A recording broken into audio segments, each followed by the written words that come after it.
قال المصنف رحمه الله تعالى ونفعنا به وبعلومه في الدارين آمين. التاسع التاسع السجود مرتين.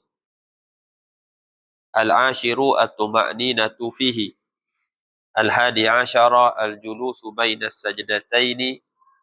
الثاني عشر الطمأنينة فيه. الثالث عشر التشهد الأخير. الرابع عشر القعود فيه. Masih tolong. Yang kesembilan daripada rukun-rukun solat adalah as-sujudu marratain.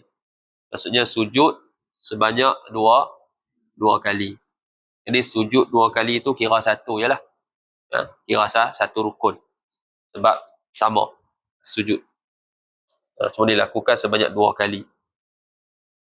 Qala syarih rahimahullah, as-sujudu lughatan at-taqamun wal mailu. At-taqamun, ada tunduk. Wal mail, condong. Makna pada lughah lah. Tunduk, wal mail, condong ataupun condong lah. Waqila al-khudu'u wa tadhallul. Dan dikatakan makna sujud itu adalah al-khudu' wa tadhallul. Al-khudu' merendah diri, at-tadhallul menghina diri.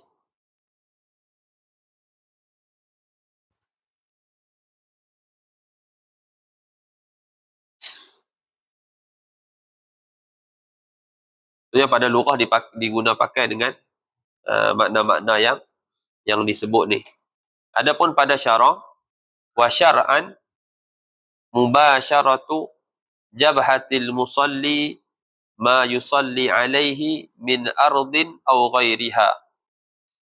Maksud dia menyentuh secara langsung, yakni tanpa pelapik, itu menyentuh secara langsung oleh dahi orang yang solat, menyentuh akan apa yang ia solat atasnya.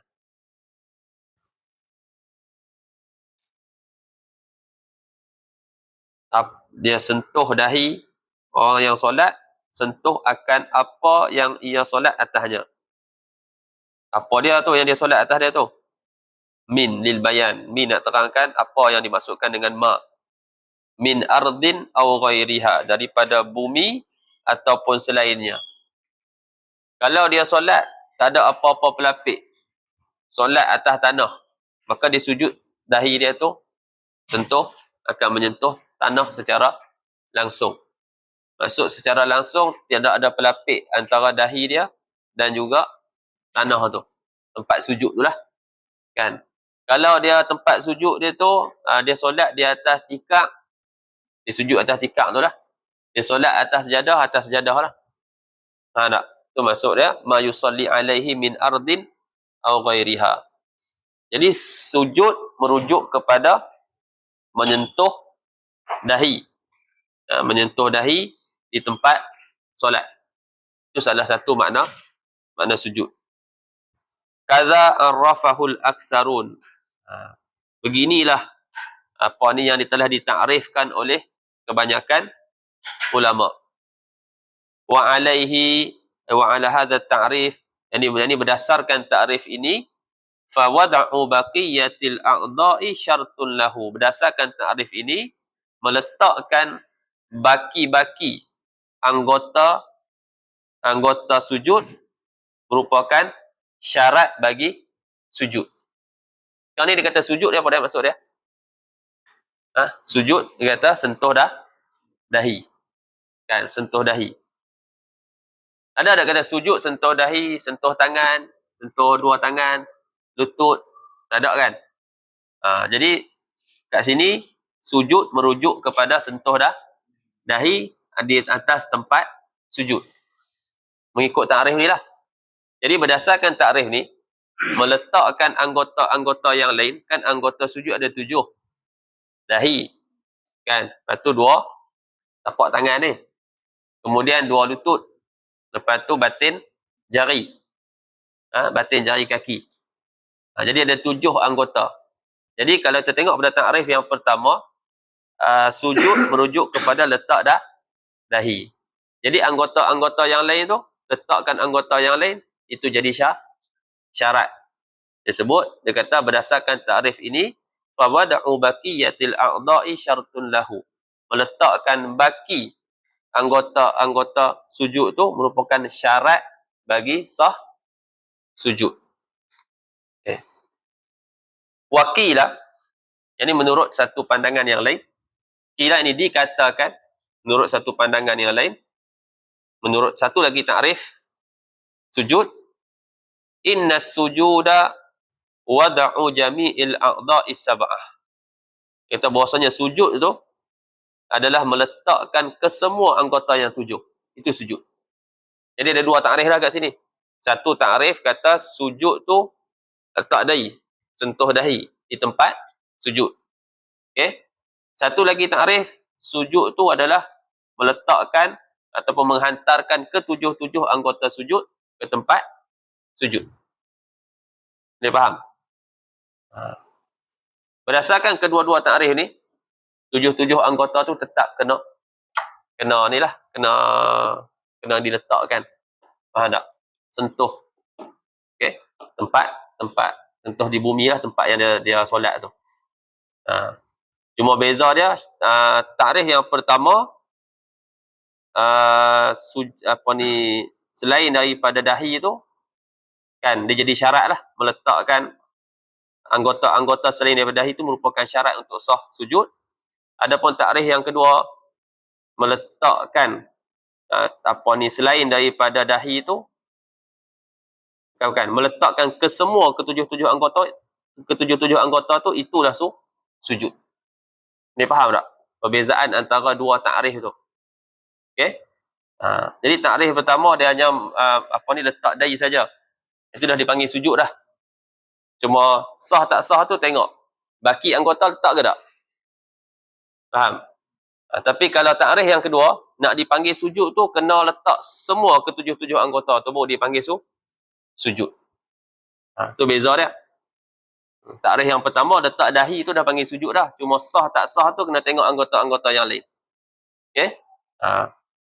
Takrif yang kedua, kalau letak dahi saja memang tak dipanggil sujud.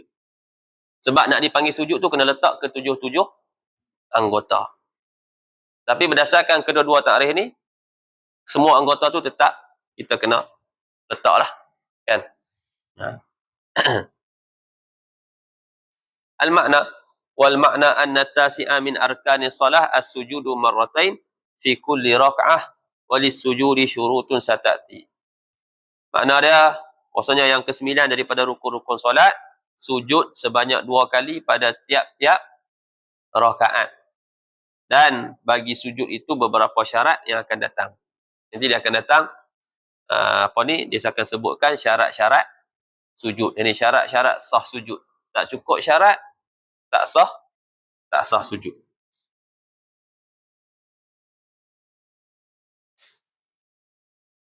Okay.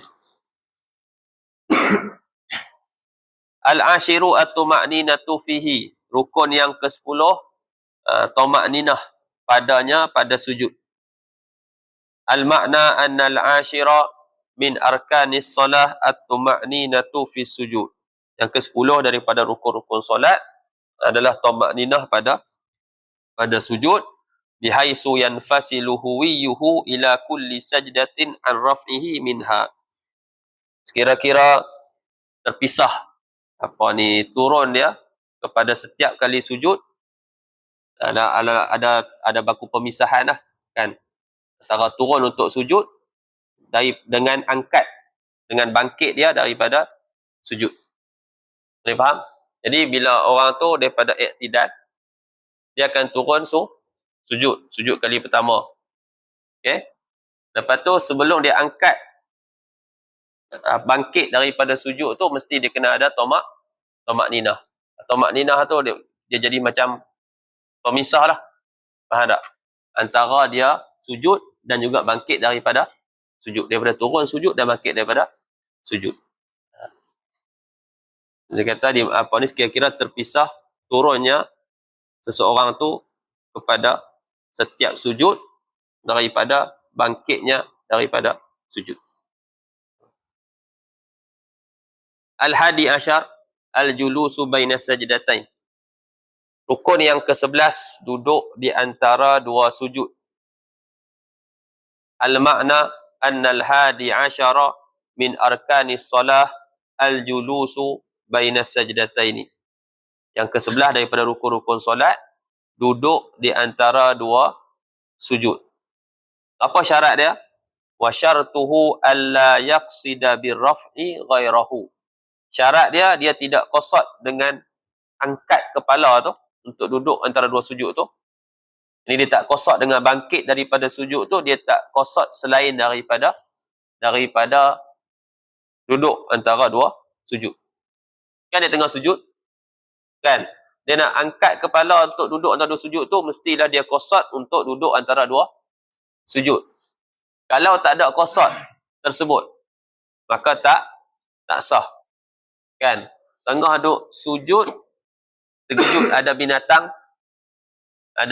lalu ke, kan? Dia terkejut ada benda-benda yang mungkin dia takut ke, bukan benda yang dia takut pun, tapi dia ingat benda tu ke, dia pun terangkat.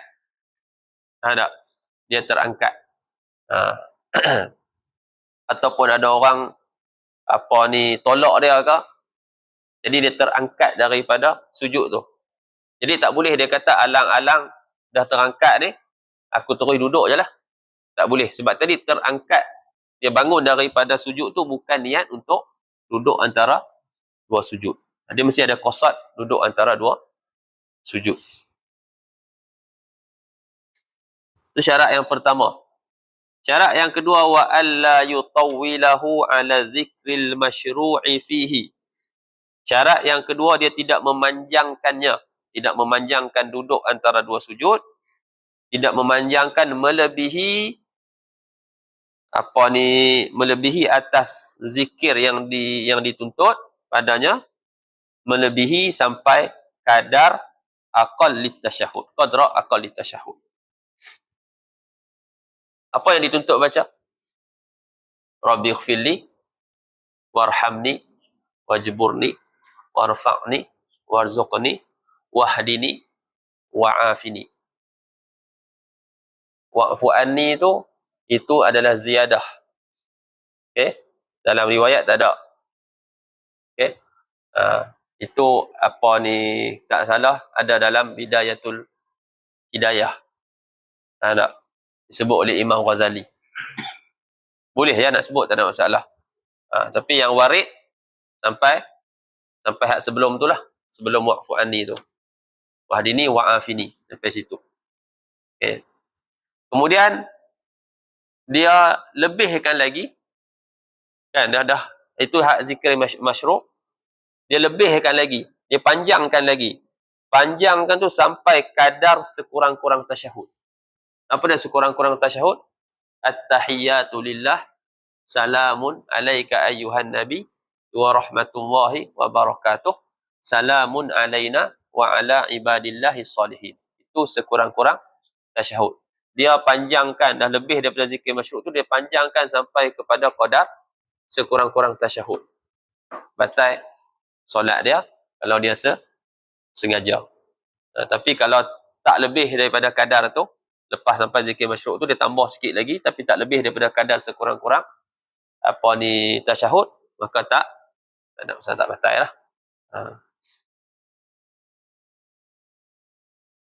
Sebab apa tak boleh? Li'annahu ruknun qasir, sebab dia rukun pendek. Dia rukun pendek. Wakhtara kathiruna annahu tawi, dan memilih oleh banyak daripada ulama bahwasanya duduk antara dua sujud ni rukun panjang. Berdasarkan pandangan yang mengatakan dia rukun panjang, yani wa alaihi, yani wa ala makhtara al-kathirun. Ini berdasarkan apa yang dipilih oleh ramai ulama ni, bahwasanya duduk antara dua sujud ni rukun panjang, fala yadurru tatwiluhu, maka tidak mudarat memanjangkannya.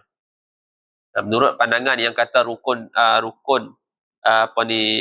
rukun duduk antara dua sujud ni rukun panjang, maka tak mudarat kita memanjangkannya. So kalau kita panjangkan tak batal solat. Kama fil i'tidal, sebagaimana pada permasalahan i'tidal.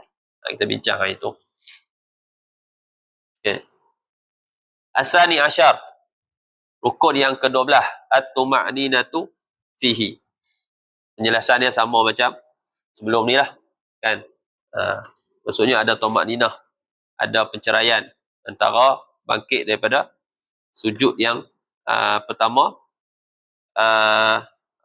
sujud pertama dengan turun kepada sujud yang kedua. Kita baca aja. Al-makna an-nasaniya asyara min arkanis salati at-tuma'ninatu fil julusi baina sajdataini bihaisu yanfasiru raf'uhu minas sajdatil ula an huwiyihi ila thaniyah. As-salisa asyar, rukun yang ke-13, at-tasyahhudul akhir. Rukun yang ke-13, tasyahud akhir. Ini rukun qauliyah, kan? At-tasyahhudul akhir. Jadi dia sebut at-tasyahhudul akhir, terkeluarlah at-tasyahhudul awal. Keluarlah tasyahud awal. Jadi tasyahud awal bukan rukun. Dia sunat. Sunat pula ada dua, sunat hayat, sunat ab'ad. Dia masuk dalam sunat. Sunat apa?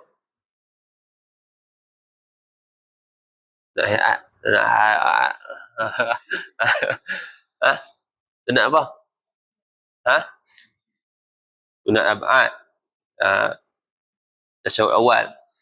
Sunat yang dituntut kita sujud sahwi kalau kita tinggal. Sunat ab'ad. At-tasyahhudu fil asli ismun li syahadataini faqat. Baik. Nak bahas kalimat tu. Dia kata tasyahud pada asalnya adalah nama bagi dua syahadah. Syahadu an la ilaha illallah tu, syahadu anna Muhammadar Rasulullah. Itu asal dia tasyahud. Tasyahud pada asal merupakan nama bagi dua syahadah.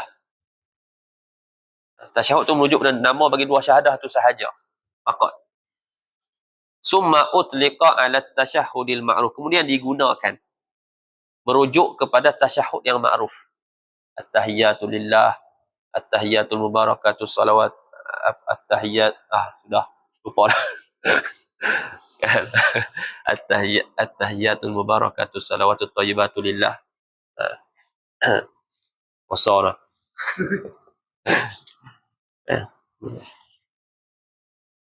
Kemudian digunakan merujuk kepada tasyahud yang ma'ruf.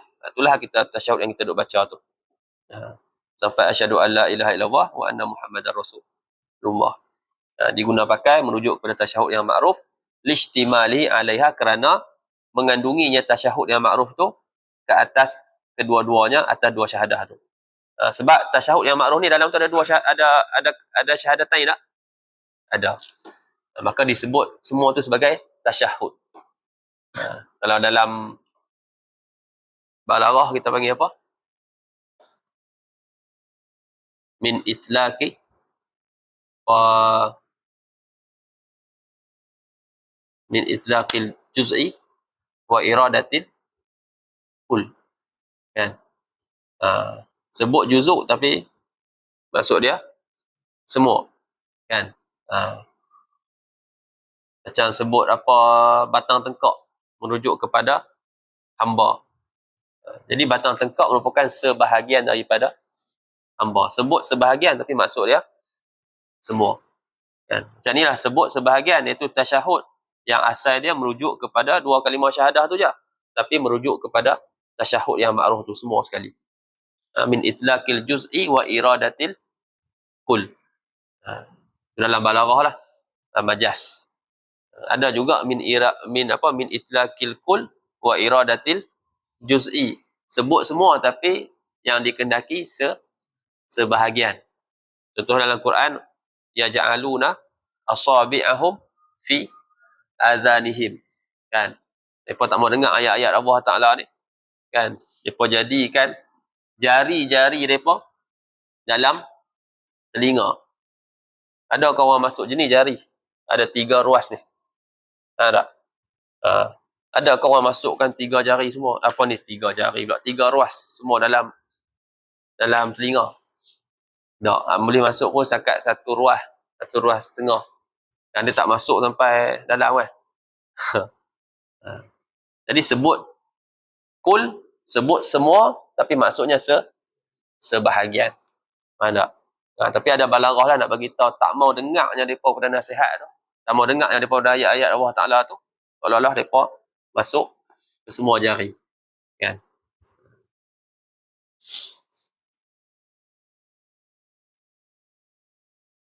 Wal makna anna thalisa asyara min arkanis salah at-tashahhudul alladhi yu'ta bihi akhiraha. Maksudnya yang ke-13 daripada rukun-rukun solat adalah tasyahud yang didatangkan dengannya di akhir solat. Tasyahud yang didatangkan di akhir solat itu nama dia tasyahud akhir. Okey. Sama ada sebelum tu ada tasyahud ataupun tak ada. Kan lagi tanya pula. Ustaz, subuh tak ada tasyahud awal pun. Awak panggil tasyahud akhir? Kan? Ada tasyahud awal ke subuh? Takat ni hidup ni tak ada lagi lah.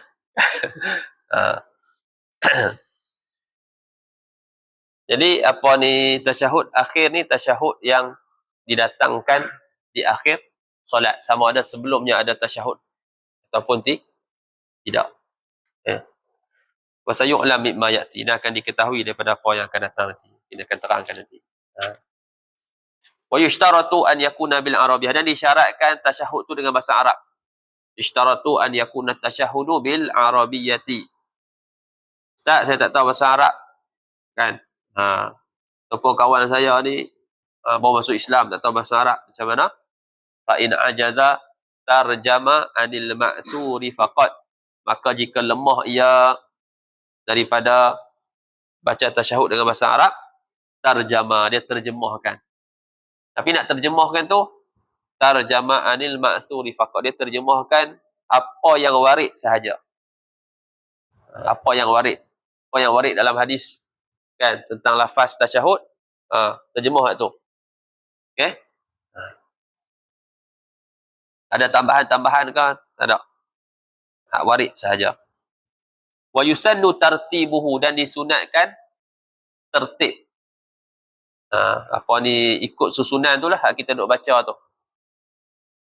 Ini ada isyarat bahawasanya tertib tak wajib. Tak wajib tertib.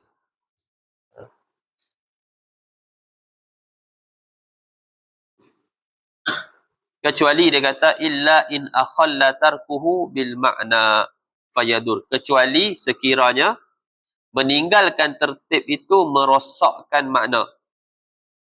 Kalau dia tinggal tertib merosakkan makna. Kalau dia baca apa ni, nak kata at-tahiyatul mubarakatus salawatut thayyibatu lillah. Assalamu alayna wa ala ibadillahi salihin. Dan assalamu alayka ayuhan nabi wa rahmatullahi wa barakatuh. Semua itu dia tak dahulukan yang sepatutnya lah kan. Tapi adakah merosakkan makna? Adakah merosakkan makna? Dia tak merosakkan makna. Tapi kalau ada kata asyhadu an la, ni kata asyhadu an la ilaha illallah kan.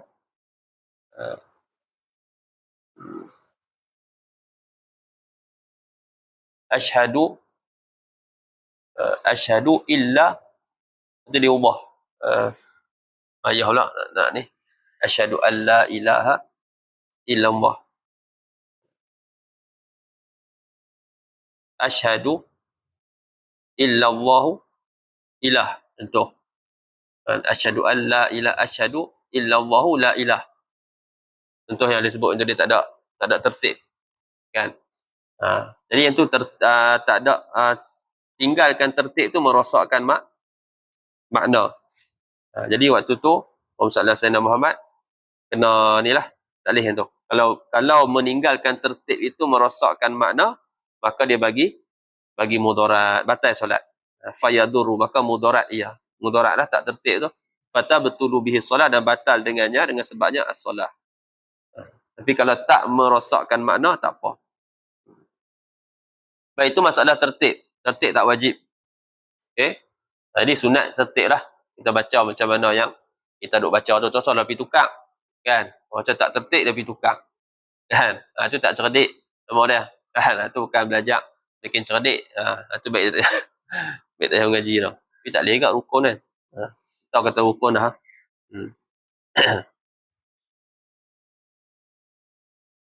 Itu masalah tertib. Adapun mualat, wajib tak baca tu secara mualat berturut-turut. Kan? Lepas baca habis hak pertama, baca pula hak kedua. Baca pula hak ketiga. Kan? Berturut-turut lah antara satu dengan yang lain tu. Kan? Bukannya ada berhenti yang lama, ada sebut kat apa ni zikir-zikir lain dulu ke, lepas tu sambung balik. Mualat tu apa ni wajib ke tak? Dia kata amma mualatuhu, adapun mualatnya, mualat hukum mualat tasyahud ni, tasyahud akhir ni, faqala Ramli tajib. Kata Imam Ramli wajib. Wajib mualat.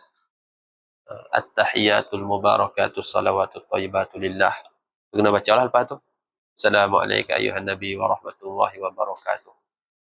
Kalau ada diam yang panjang, ataupun dia diam yang pendek tapi dia kosotkan memutuskan bacaan, ataupun tiba-tiba dia pergi sebut benda lain, ke dia bersin dia sebut alhamdulillah, kan? Jadi waktu tu boleh tak dia sambung? Ikut pendapat Imam Ramli tak boleh, sebab wajib mualat, dia kena ulang balik. Tak? Dia kena ulang balik macam Fatihah lah, wajib mualat. Waqala Ibnu Hajar, kata Imam Ibnu Hajar, tusan, disunatkan. Jadi sunatkan, katalah dia bersin, kan? Lepas tu dia sebut alhamdulillah. Jadi dia boleh teruskan ikut pendapat Ibnu Hajar. Okay? Tapi eloknya dia ulang balik. Kan? Sebab nak ra'i qaul yang mengatakan wajib mualat tu. Tapi kalau nak teruskan ikut Ibnu Hajar, sah je tasyahud dia tu. Tak wajib pemualat. Wa tushtaratu fihi baqiyatu syurutil Fatihatil Atiyah, dan disyaratkan padanya pada tasyahud baki syarat-syarat Fatihah yang akan datang. Nanti kita akan tengoklah syarat-syarat Fatihah kena ra'i apa ni dia punya huruf, kan? Tasdidat dia semua tu, kan? Nanti kita akan tengoklah. Jadi yang syarat-syarat Fatihah tu disyaratkan juga pada tasyahud akhir ni. Walau ajaza anhu au anis salati ala nabi sallallahu alaihi wasallam ba'dahu lam yajib badaluhu inda Ibn Qasim wa nuqila 'anil Ramli al-wujub. Kalau dia lemah daripada tasyahud dan daripada solat ke atas Nabi sallallahu alaihi wasallam selepasnya tasyahud sampai asyhadu an la ilaha illallah wa asyhadu anna muhammadar rasulullah, sampai situ tasyahud. Adapun Allahumma salli ala Muhammad itu selawat. Itu satu rukun yang lain pula. Jadi kalau dia lemah, dia tak boleh untuk tasyahud, kan? Tak boleh nak tasyahud dan tak boleh juga solat atas Nabi. Adakah wajib dia gantikan dengan yang lain? Dekat sini di sisi Ibnu Qasim, dia kata lam yajib badahu, tak wajib gantikan dia dengan yang lain lah, bacaan-bacaan yang lain di sisi Ibnu Qasim. Wa nuqila 'ani Ramli al-wujub, dan kata Imam dinukilkan daripada Imam Ramli, dinukilkan kata wajib. Arabi asyar al-qu'udu fihi, yang ke-14 duduk pada tasyahud akhir bagi yang mampulah, kan? Arabi asyar min arkanis solat al-qu'ud fi tasyahudil akhir 'ala al-qadir. Yang ke-14 daripada rukun-rukun solat, duduk pada tasyahud akhir atas orang yang mampu. Yang tak mampu duduk, kena berdiri, kan? Ataupun kena berbaring. Jadi berbaring lah, dalam keadaan berbaring. Kena mengiring, dalam keadaan mengiring. Itu duduk bagi yang mampu. Al-Khamis Asyar, as-salatu ala Nabi sallallahu alaihi wasallam fihi. Allahu a'lam.